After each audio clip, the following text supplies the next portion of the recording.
கடவுள் ஏன் கல்லானான்? மனம் கல்லாய்ப் போன மனிதர்களாலே. கடவுள் ஏன் கல்லானான்? மனம் கல்லாய்ப் போன மனிதர்களாலே. கடவுள் ஏன் கல்லானான்? மனம் கல்லாய்ப் போன மனிதர்களாலே.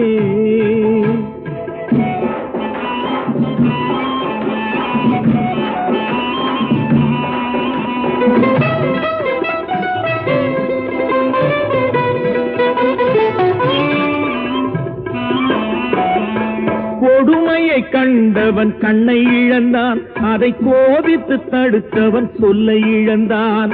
கொடுமையை கண்டவன் கண்ணை இழந்தான், அதை கோபித்து தடுத்தவன் சொல்லை இழந்தான். இரக்கத்தை நினைத்தவன்